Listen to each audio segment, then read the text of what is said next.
News Bihar. इस वक्त बिहार उपचुनाव के परिदृश्य पर हम आपको ले चलेंगे, परिचर्चा करेंगे और जानेंगे कि बिहार विधानसभा के उपचुनाव में कौन पास होगा, कौन है। बिहार उपचुनाव के आज प्रचार प्रसार के शोरगुल खत्म हो गए हैं। सबसे पहले मैं आपको तरारी विधानसभा के पास ले चलूंगा। तरारी विधानसभा की बात की जाए तो यहाँ सुदामा प्रसाद जो 22 संवर्ग के हैं वो सांसद बन गए हैं, सीट खाली हो गया और यहाँ से महागठबंधन के उम्मीदवार सुदामा प्रसाद की जगह राजू यादव को भाकपा माले से टिकट दिया है। बीजेपी की बात की जाए तो बीजेपी वहां बाहुबली नेता सुनील पांडे के पुत्र प्रशांत विशाल को टिकट दिया है, विशाल प्रशांत को टिकट दिया है। वहीं जन सुराज की बात की जाए तो जन सुराज वहां महिला सशक्तिकरण को आगे बढ़ाने के लिए किरण देवी को टिकट दिया है। अब स्थिति यह है कि वहां त्रिकोणात्मक संघर्ष के आसार है। एक तरफ वोट बैंक की बात की जाए तो तरारी विधानसभा में टोटल वोट 2,60,000 जिसमें पुरुष मतदाता 1,40,000 है और महिला मतदाता 1,20,000 है।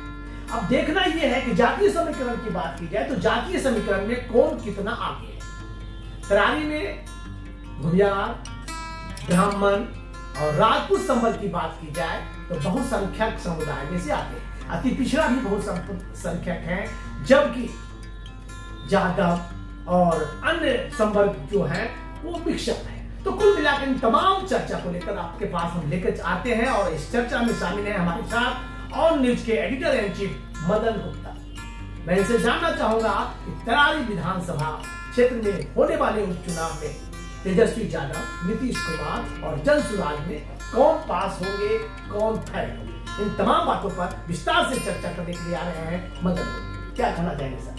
पहले तो ऑन न्यूज बिहार के दर्शकों को इस पावन पर्व बीत जाने के बाद आज इलेक्शन का जो माहौल बन गया, अंतिम आज शोरगुल खत्म हो गया है। लोगों ने, मतदाताओं ने अपने प्रत्याशी का पूरी बात समझे। हर पार्टी ने अपने अपने दावे रखे, हर पार्टी ने अपने अपने समीकरण बनाए और पूरी ताकत झोंक दी। अभी बदलाव के अभी वर्तमान जो परिस्थिति है उस परिस्थिति में देखा जाए तो कुछ पलड़ा भारी दिखता है हमारे विशाल प्रशांत जी का। उनका जो आंकलन था पहले कि हम 64,000 वोट लगभग लाए हैं और 14,000 का लगभग हमारा बीजेपी का है, ये दोनों मिलकर हमारा 75-76,000 लगभग हमारे सीट आ जाएंगे, वोट आ जाएंगे, जिससे मेरी जीत सुनिश्चित हो जाएगी जो पिछले के मुकाबले देखा जाए तो। क्योंकि पिछली बार सुदामा जी को 76,000 वोट आए थे, 75,945 लगभग 76,000 आए थे। तो अगर हम देखते हैं, लेकिन परिस्थितियां बदल गई है, कैंडिडेट बदल गए हैं। हालांकि वहां पर कैडर वोट के रूप में देखा जाए तो भारतीय कम्युनिस्ट पार्टी माले के जो राजू यादव खड़े हुए हैं, जिनका गठबंधन के साथ, महागठबंधन के साथ ये मिला हुआ सहयोग मिला हुआ है, उनके कैंडिडेट के रूप में है। लेकिन परिस्थितियां बदली हुई है, क्योंकि जातीय समीकरण जब आए तो राजू यादव के आने के बाद ब्राह्मण जो जुड़ा हुआ था, ये बनिया वर्ग जो जुड़े हुए थे सुदामा प्रसाद शाह के साथ, वो लोग थोड़ा फिर सोचने लगे हैं। दूसरी चीज की जो इंडिपेंडेंट के रूप में माननीय अपने सुनील पांडे जी थे, तो उनके साथ जब वो इंडिपेंडेंट थे तो सारे वर्ग के लोग उनसे जुड़े हुए थे। लेकिन वर्तमान परिस्थिति में वो अभी फिलहाल बीजेपी के कैंडिडेट बन गए हैं। उसमें क्या हो रहा है कि जो बीजेपी के जो कैडर वोट है वो तो मिलेगा ही मिलेगा, लेकिन इनके जो अपोजिट के रूप में आप देखने जाइएगा तो इस क्षेत्र में आपको बाहुबल के कारण मुझे कुछ लोग जो मार्क्सवादी कम्युनिस्ट पार्टी की तरफ थे, अब तीसरा विकल्प आ जाने के बाद उनके समीकरण में थोड़ा बदलाव आ गया है। जैसे आप उसको देखा जाए तो ब्राह्मण और राजपूत, उनको एक विकल्प मिल गया है। बनिया, उनको भी विकल्प मिल गया जो 20,000 है। सर मैं आपको रोकना चाहूंगा, बनिया की बात आपने कहा तो बनिया के प्रतिनिधित्व कर रहे थे सुदामा प्रसाद, जिन्होंने 75,945 मत लाकर पिछले बार विधायक तरारी से बने थे और इस बार वो सांसद बने हैं। तो कहीं ना कहीं कभी नहीं चाहेंगे कि तरारी विधानसभा हमारे भाकपा माले से छोड़कर किसी दूसरे दल में जाए। तो बनिया संवर्ग के लोगों को वोट के लिए प्रेरित करेंगे और कहेंगे कि हमारे महागठबंधन के उम्मीदवार राजू यादव को वोट पड़ना चाहिए, जैसा कि लोगों का कहना है। देखिए, भी लोग जैसे मानते हैं कि बीजेपी को बनिया वर्ग देगा, लेकिन बनिया वर्ग अगर भारतीय कम्युनिस्ट पार्टी को दिया है तो कहीं ना कहीं बाहुबल के अपोजिट में दिया है।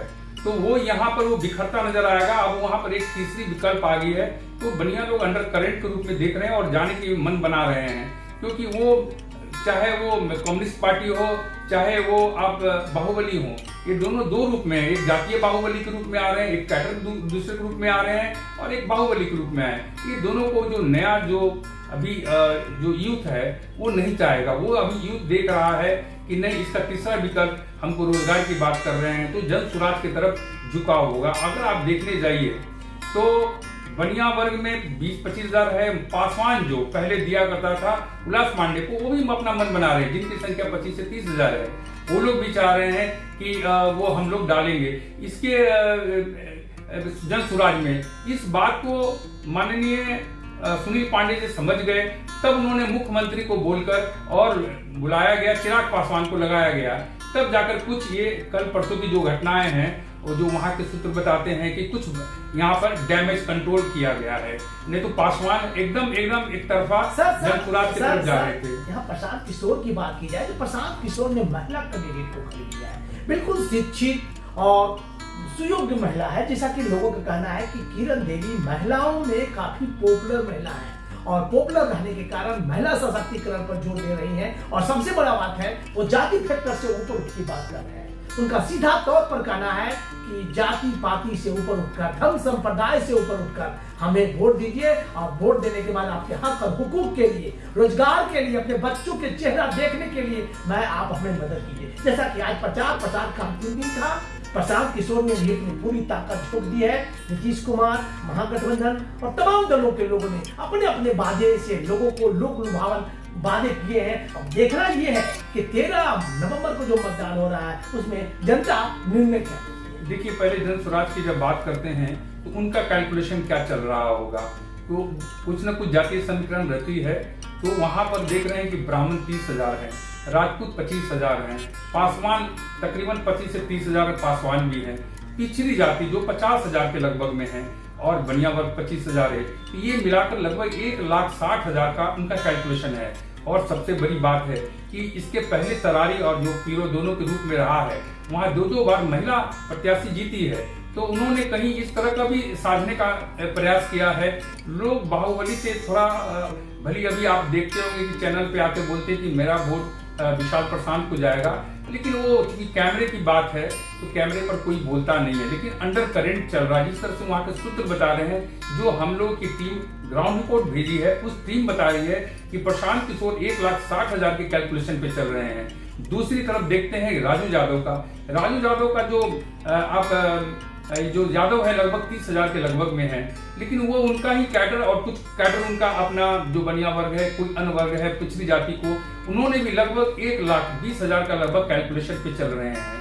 और हमारे विशाल प्रशांत का भी वो लगभग 1,65,000 का जो कैलकुलेशन जो जातीय समीकरण का है, उसके हिसाब से चल रहे कि अगर हमको 50% मिल जाएगा तो हम 80,000 90,000 आ जाएंगे और जाएंगे। आपने तीनों कैंडिडेट के बारे में 1,20,000, 1,60,000, 1,30,000 का कैलकुलेशन जैसा कि आपने बताया, तो अब प्रश्न ये उठता है कि इन तीनों कैंडिडेट में कौन विजेता होगा, कौन पास होगा, कौन फेल होगा। सबसे बड़ा सवाल है, अच्छे सवाल है, इस सवाल को जनता के बीच के लिए देखिए, कभी कभी लोग को लग रहा है कि मैं इंडिपेंडेंट खड़ा हो गया और 65,000 वोट लाए हैं, लेकिन जैसे ही पार्टी आती है तो दूसरे दल जो है वो, देखिए, अगर 65,000 लाए तो उनके अपनी व्यक्तित्व था, बहुत सारे लोग थे, किसी दल का विरोध नहीं था। यहाँ पर जो उपचुनाव है तो कई तरह के दल के मतभेद हैं, किसी को बीजेपी निभा रहा है, किसी को राजद निभा रहा है, किसी को जदयू निभा रहा है। तो ये जब जैसे ही दल में आ गए हैं तो ये समझेंगे कि अगर हम 65,000 अगर वो वोट ला रहे हैं तो मेरा मानना है कि वो घटकर 35,000 हो जाएगा। सर, मैं आपको रोकना चाहूंगा, पिछले बार वो 65,000 नहीं बल्कि 62,200 कुछ वोट लाए थे,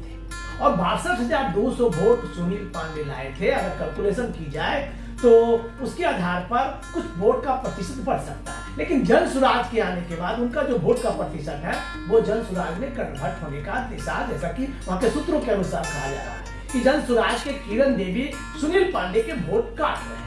अब 75,945 वोट जो सुदामा प्रसाद थे, महागठबंधन के उम्मीदवार, उन्होंने लाया है। तब देखना यह है कि सुदामा प्रसाद अपने कैंडिडेट राजू यादव को कितना वोट कन्वर्ट करा पाते हैं। नहीं, देखिए, अगर आप देखने जाइएगा तो दोनों लोगों का जो एक विकल्प रूप में जब आया है और एक महिला है, तो आप पासवान ग्रुप में जाके देखिएगा, पासवान जाति में या जो नीचे पिछड़ी जाति में, बनिया जाति में महिलाओं के प्रति एक जागरूकता बन गई है और वहां भी 1,20,000 लगभग महिलाएं मतदाता हैं और इसके पहले भी 2 बार रह चुकी हैं महिलाएं। तो ऐसा नहीं है कि वहां पर बाहुबली का ही राज होगा या ऐसा रहेगा। तो हमको लग रहा है कहीं ऐसा नहीं हो कि कुछ तीसरा विकल्प कोई पॉजिटिव कर जाए। तो आप सुन रहे थे इंजीनियर मदन गुप्ता, जो हमारे एडिटर इन चीफ हैं। स्पष्ट तौर पर तरारी में ऊहापोह की स्थिति है।